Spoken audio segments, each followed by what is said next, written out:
So basically, when I was probably 7 years old, I had a favorite book, which was John Henry's A Still Driving Man. It was a small kind of picture book that I loved, and I used it to teach my brother how to read.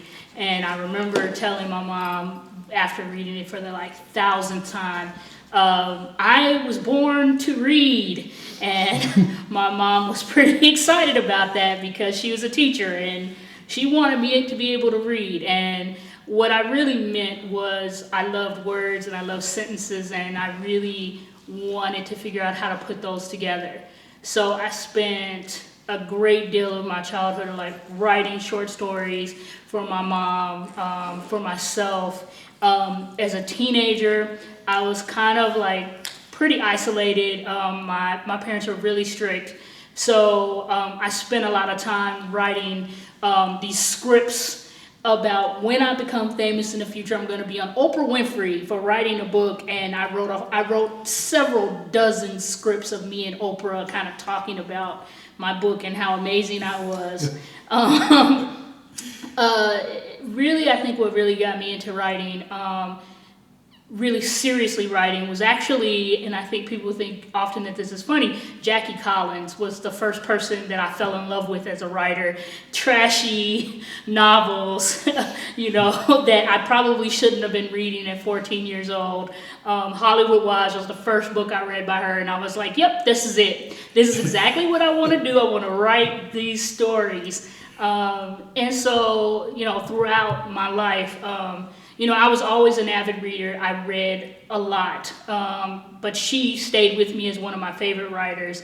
When I got older, I definitely began to explore different types of writing. So for a while, I kind of stopped writing short stories, and I started writing spoken word poetry, which I did for a little while in undergrad. And as I was saying earlier, it's I moved to Minneapolis after undergrad and realized, wow, this scene is pretty hardcore, and I'm not that hardcore, so I'm going to step back. At the time, I was really trying to figure out at that point, what type of writing do I really want to do? And my partner, one winter day, kind of said, hey, we're going to this MFA presentation at Hamlin. And I was like, okay. And so I went and I met Mary Rockcastle, who is the person in charge of the MFA program. And from that moment, I was just like, yes, this is the program I want to be in. I only had a month to turn in my stuff, and I rapidly found some people who could recommend me and all of that. And I got in, which was amazing. During the time I was in my MFA program, I think that I learned a lot. And I had really great kind of mentors and instructors in the program. They were really quite amazing, and they believed in my writing. And I think that was the point where I was like, yeah, I'm an actual writer. Not a writer in my mind, but an actual writer. And so I began, writing. But I actually think that my writing has gotten better after the program, because in the program you don't have a lot of time to reflect. You're producing, reading, producing, and it's a race to the finish. And once I've now been 2 years out of the program, and I really think that my writing has improved greatly. And it's certainly because I've been able to reflect, but I've also been able to reflect with craft in mind. And the types of things that I want to write has really kind of grown since I've been out of the program. So that's sort of where I kind of, from 7-year-old with John Henry to now at 43, it's kind of my journey to being a writer. So how did your education intersect with that? I mean, the early education, the undergrad stuff. Yeah, when I was in undergrad, I was a political science major. I love politics. Certainly, this is a special time to love politics right now. But I love politics. When I was growing up, my parents and I watched the news every night, and we talked about things that were going on. We watched 60 Minutes every Sunday, 2020 on Fridays. I mean, I was really invested in politics and history, and history is another thing that I love. So my writing was a lot about, academic stuff when I was in undergrad. I took a couple of classes that had the more creative bent, but not really. I mean, although I did spend, some time doing spoken word, which was very political, but my writing in undergrad wasn't nearly as, affected as obviously being in the MFA program. Tell me a bit, Jackie Collins I've missed, although I have plenty of things like Jackie Collins that I read that I don't advertise to certain of my friends. So tell me about Jackie Collins and about what really intrigued you about her. Well, I grew up in Indiana, so there's nothing further from Indiana than LA. The way that she wrote, at the time when I was growing up, like I said, I was pretty isolated as a young adult. As an adolescent, my parents were super strict, and so I didn't have a lot of outlets, and that was the furthest place away from where I lived. She came up with, these amazing characters who were doing all these fabulous things. And I was like, yeah, I'm in Indiana. One day I'm going to be fabulous like that. So that was one of the reasons why I love Jackie Collins. And she also gave me a reason to fantasize about things outside of the realm of reality. Like, her stuff is set in the real world, right? And maybe some of it is based on true life, but because it seems so unrealistic to me, it really gave me an opportunity to kind of think more fantastical about what about life on other planets? What about alternative realities here on this planet? So that was definitely the first key for me in kind of opening up my imagination and what I could write about, what was accessible to me. So I take it Oprah is a pretty major, if not influence, at any rate, conversation partner. What about Oprah? Yeah, I already admitted that I was 43. So, yeah, I remember Oprah's first episodes. I watched Oprah with my family when I was growing up and throughout the time that I was a young adult. And so, she talks even about herself, kind of her life being in many ways fantastical. And so she also was, a person who was out of the realm of my reality, but certainly someone who I could aspire to meet with. And she's like the pinnacle. I mean, if you get on Oprah, as a writer, your writing is going to blow up. So I think that was one of the reasons why, I was so fascinated by her. And I think that also kind of makes me think a lot about who my kind of next level influence was as a young adult prior to going into my MFA program, which is Octavia Butler. I read Kindred in 10 hours.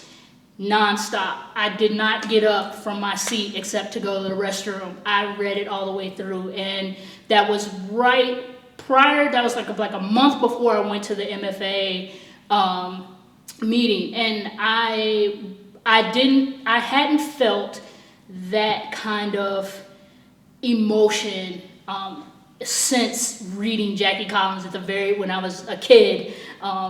Reading it, and I hadn't felt that same emotion about anything. And I knew, once I read that, for one, I knew this is the type of writing I want to do. I want to do something that has to do with alternative realities, family karma, all of those kinds of things.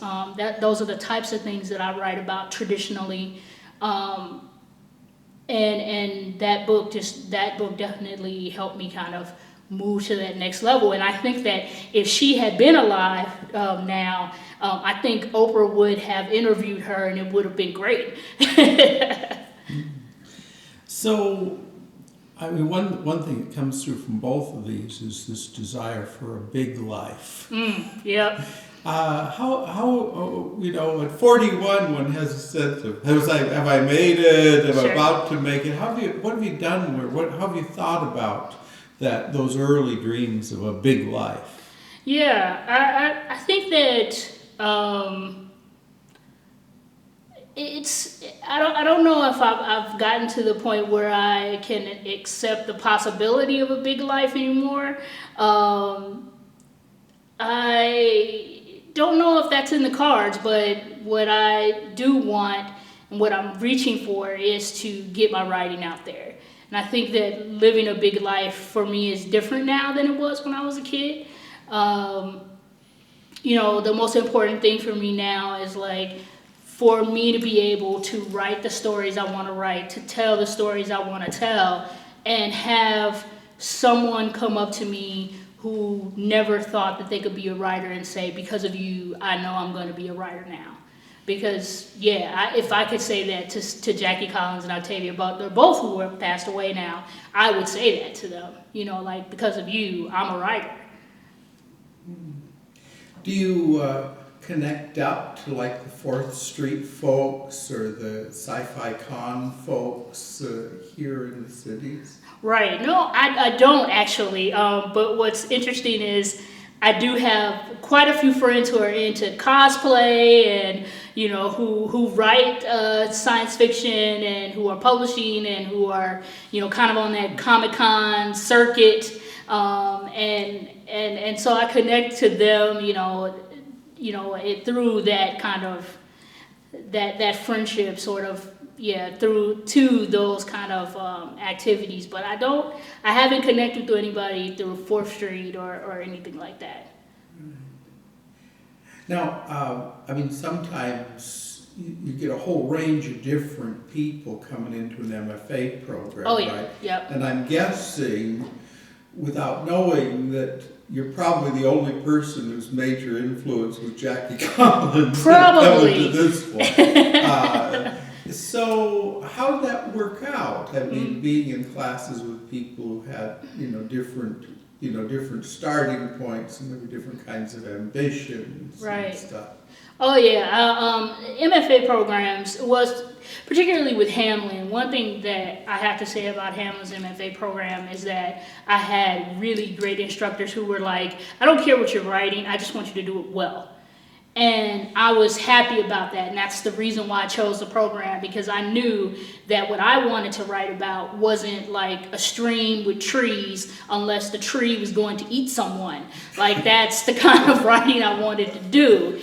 And so, and we were all, definitely in every class, we were all in different places.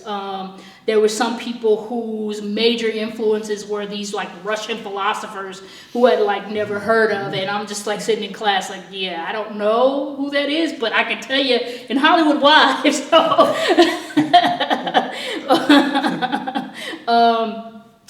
So we were all in different places, and I think what was great about the instruction was that we may have all been in different places in terms of the types of things that we love to read and the types of things we love to consume.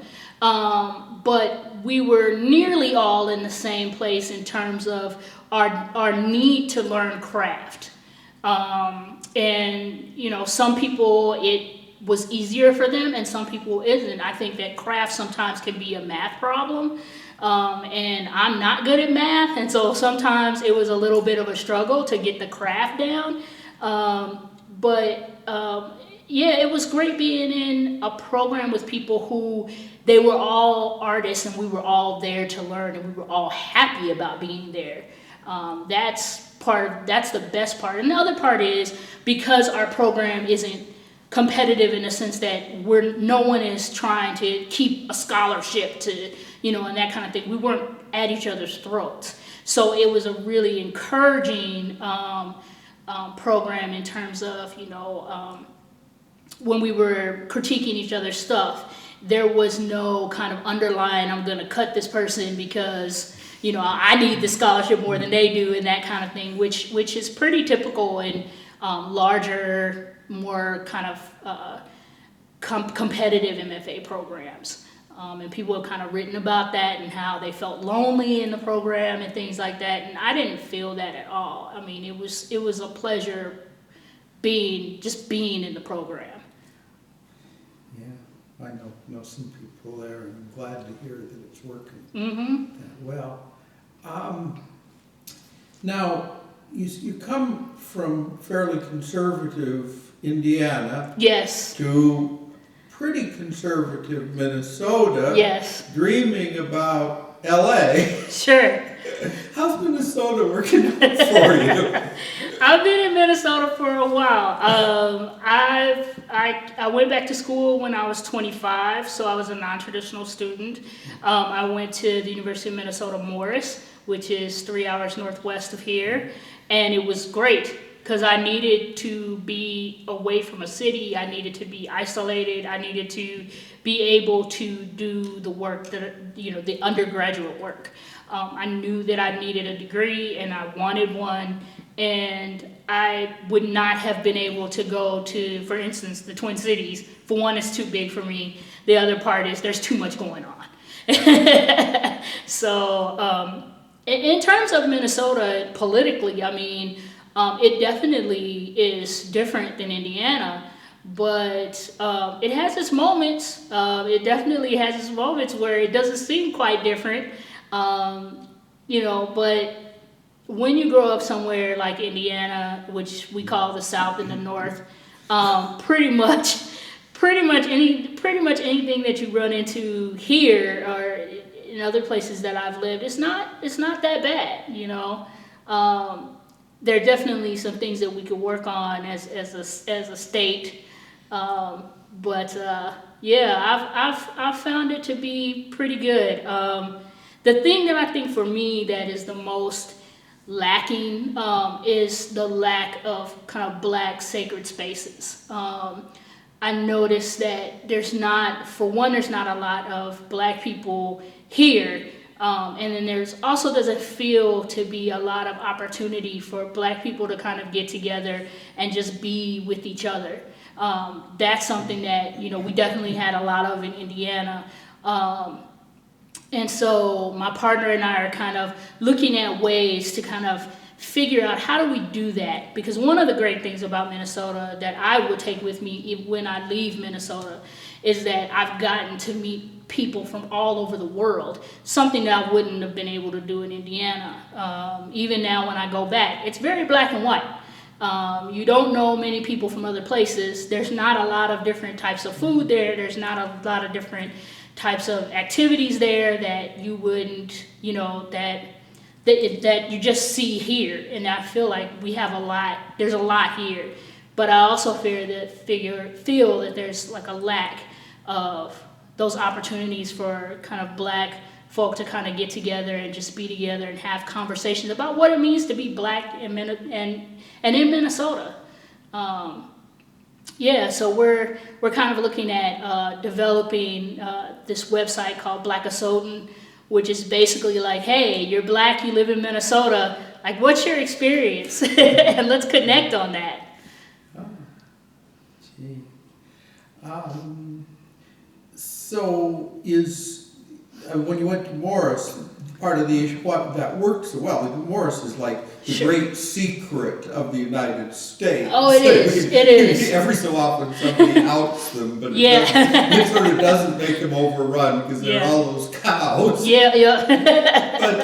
But the question is, do you still find sensory overload a problem? I do. I am, I am a horrific procrastinator. I'm also good under pressure, which is a problem for procrastinators, because if you are like, I know that I have a deadline like 4 months away, but that 3 days before, that's when the creativity happens. So that's a problem. So in Morris, I was still a procrastinator. I was still good under pressure. But there wasn't a lot to do other than be a student. So I concentrated a lot on being a student. I think here, there's a lot more to do, and it can be very, very distracting. So I try to kind of work on that. And in graduate school, there is a Panera in Roseville that I went to every Saturday and Sunday for 4 years. I had a specific booth that I would sit at, and and they knew, like, I would be there, because I would be there from 8 in the morning till noon every Saturday and Sunday, and sometimes during the week. And I was really thankful to the managers, because I'm thinking that they probably made sure that was my booth, because I sat in that spot for 4 years, and it was the only place that I could write for those 4 years. Even now, when I really want to get something done, I'll go there and I'll sit in that booth and I'll write, and it's the only place that I can write, which is weird. Yeah. So how does it work for you to combine a writing life with a career? And how do you make your writing fit in? Yeah, I'm horrible at that. I have yet to develop a true writer's life, and I'm working on it, but I'm horrible at that. Although I'm not one of those people that's like, you must write every day if you're going to be a writer. I don't think that that's true for everybody. I know that it works for a lot of people, and I do encourage, people who are just starting out to try that, to try different times, to try different spots, to listen to music, to not listen to music, to, free write, to all those types of things, to kind of maybe see where you're at. But for me, I know that I can't write every day. I'm just exhausted most of the time. But when I do get in a good time, a good kind of momentum, I can write for a couple weeks straight, every day. And then it kind of just wanes, and I'm like, okay. So then I'm good for a couple of weeks, and I'm just sort of living life, and then I come back to it, and then I can get a good run going.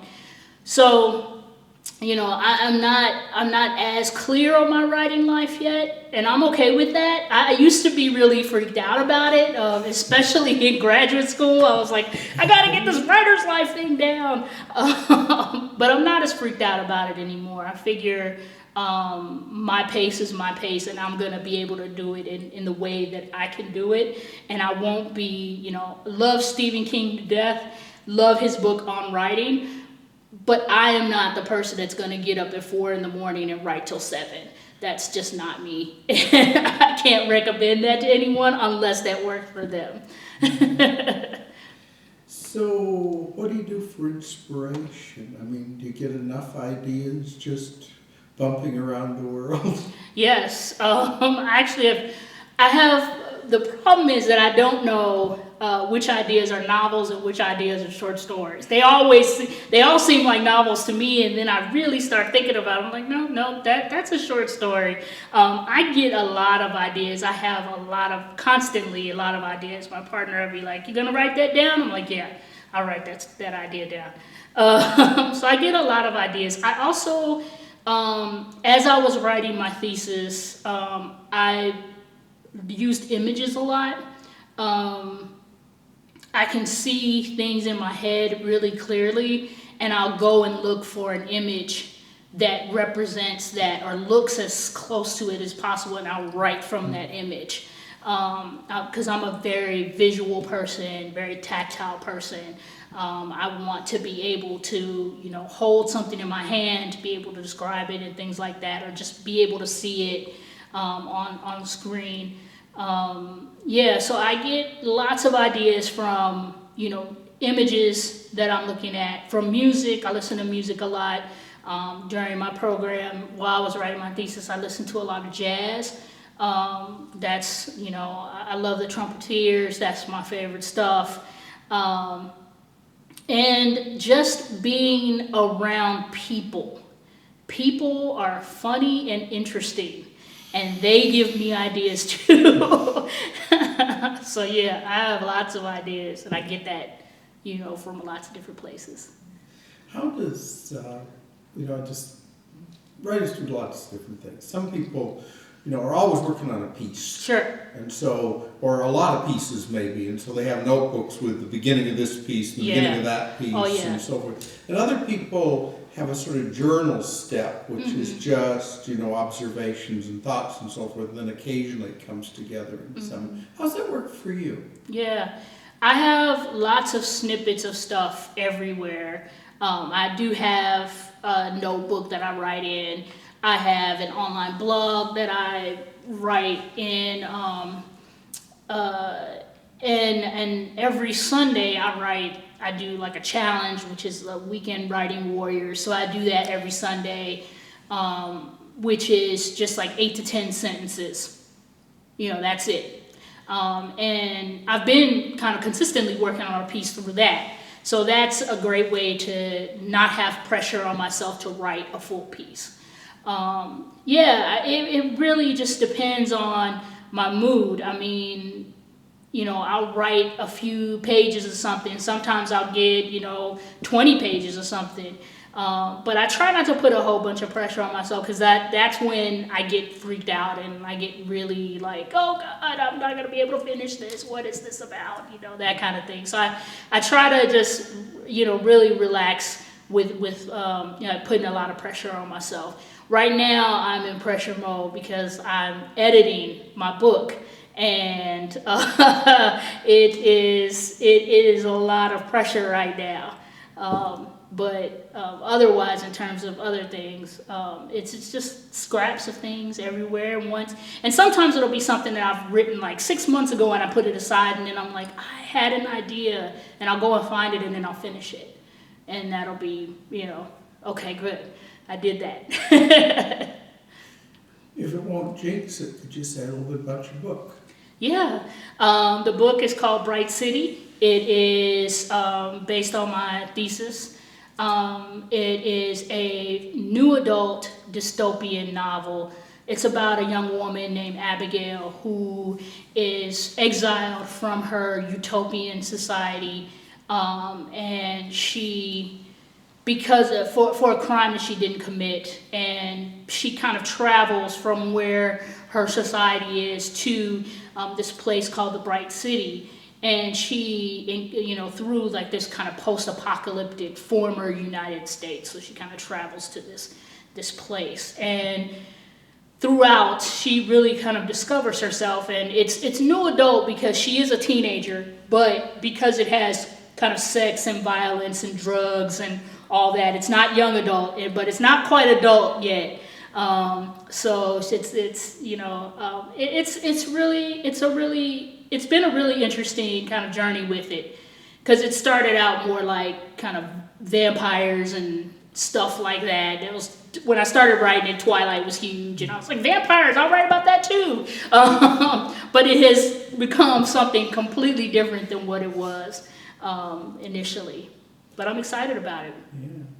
And is that something you have a track to publication for? Yes, it will be published in December 2016. Yep. So it's going to be in ebook form first, but then hopefully we'll sell enough that we'll get the paperback. So I'm looking forward to it. So the editing process right now is, it's grueling. And are you working with an editor on it? Or? My initial manuscript, I had someone edit it. And so I'm working off of his edits. And then once I finish editing, I'll give it back to him. He's going to edit it again. I'll take that other pass through, and then I'm sending it off to the publisher, who also has an editor and a copywriter and all of those kinds of things. So it's going to have it's already had, because it was my thesis, so it's already had about 4 or 5 prior to this new edit, 4 or 5 edits already. So it's a long process. So anyone who wants to be a writer who wants to publish must know that editing takes longer than writing the book.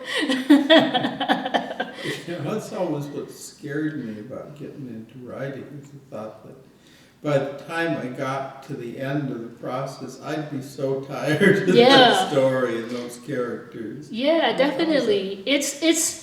I think one of the challenges right now is staying with Abigail in her world, because now I'm on to something else in my mind, thinking about another piece that I had written before. I'd written another book before, prior to getting into the MFA program, that I want to go back to, that I'm really excited about, that I think can be really, really good. But I have to stick with Abigail. I love her to death, but I mean, I need a break from her, but I won't get a break from her until probably the end of the summer when I'm done with all the editing and stuff like that. So, I first, met you as a reader. Yes. And it was so much fun to hear you read. Tell me, is performance important to you? Yes, I love it. What's important to me, I think, I love it especially for my short stories, because I want the listener to hear the voice that I put into the story. I should trust that the listener and the reader will do that, but sometimes I don't know if the reader or listener will. And so I really enjoy reading my work because it really allows me to put that voice there. And give people an opportunity to kind of hear it from the writer, because you don't often get to do that. You don't often get to hear from the person who wrote it, like what they think about it, what they think it's about, and all of those kinds of things. So, so I really love reading. Are there decent opportunities to read in the cities? Oh yeah, there's lots of opportunity to read, and I've just sort of gotten started. So I've only done just a few readings. I was part of the Givens Fellowship, so I got to read there. I did a 5 Watt not too long after that. So 5 writers, 5 minutes at 5 Watt Coffee, and then where we met at the Northeast Coffee Shop, I got to read there. So I have a couple of friends who are like, they're poets and they go and read all around the city all the time. So I'm kind of like, hey, where there's some places where a short story person can kind of read, and they're like, yeah, we'll find you some places. I'm, okay. But there are lots of opportunities though. I was just thinking of another kind of fun venue, the Playwrights Center. Have you thought about moving into drama? I have. I have, mostly because a lot of my pieces, people say, this sounds like it could be like a movie or a television show. And I'm like, okay. So I've thought about doing scripts. I've thought about writing plays. I mean, I have never done that before, other than my little, back when I was 15, writing me and Oprah on the couch. But I'm interested in those aspects as well. I see. Yeah.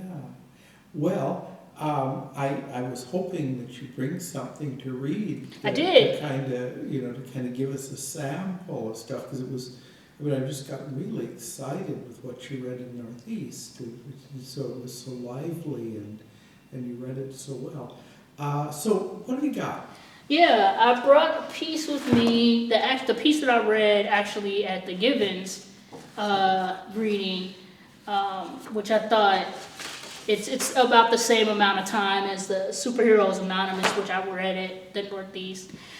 This piece is based off of a writing prompt from a quote in Beloved by Toni Morrison. So it's sort of based off of that.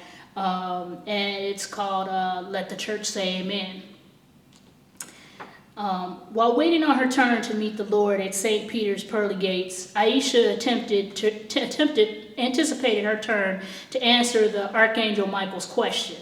If you could do anything on earth, what would it be? Well, of course, many souls online asked for second chances and riches, and with the snap of his manicured fingers, they disappeared, then reappeared even faster, never once seeming much different from when they originally left. So Aisha realized quickly that going back to redo everything wasn't much of an option.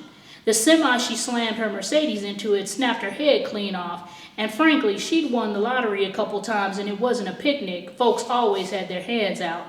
So when Michael got to her, his glistening honey-colored eyes taking in her pink t-shirt and jeans that hugged her curves, she knew exactly what she wanted to do. So if you could go back and do anything, what would it be? I want to give a toast at my wedding. Michael's perfectly arched eyebrow jerked upward as his full, thick lips formed a dazzling smile. This I have to see. The year was 1990. Aisha was marrying her high school sweetheart, Philip Bell III. Aisha and Michael were a sight to see. Michael, in his high-waisted, double-pleated navy linen pants with the matching three-quarter-length suit coat, and her in a matching navy cinched and belted calf-length skirt with shoulder pads and hoop earrings, they looked horribly stunning. Now don't get any ideas. We are only here until you do your toast, which will be after your husband's brother rambles on about marrying beneath him. Aisha followed Michael's lead as they moved towards the front of the Prince Hall Mason Lodge number 6 to sit at the table right in front of the head table. Aisha noticed that no one in the hall recognized her, but she thought, why would they? She had a head full of braids and just a few wrinkles creasing her sepia-toned skin. She was about 50 pounds heavier than her younger self. A couple of children and depressive eating helped with that. She also moved differently. These days, she glided into every room. Her younger self usually stumbled or slinked, eager to not be seen. In the early days of her relationship with Philip, he managed to take up most of the air in any room he entered. She had simply been happy he noticed her. She looked around the large hall and scoffed at the distasteful decorations. Everything was either wine or pearl colored. The tablecloths, the centerpieces, the bridesmaids' dresses, the groomsmen's boutonnieres. It was as if no expense of bad taste was spared. She remembered sitting at her mother's table being shown patterns and colors and textures and fed pastries and crab cakes and chicken and fish until she thought she'd vomit up the wedding that her mother always wanted. She glanced at her younger self, knowing that fake smile she had plastered on her face would have her cheeks hurting for a week after.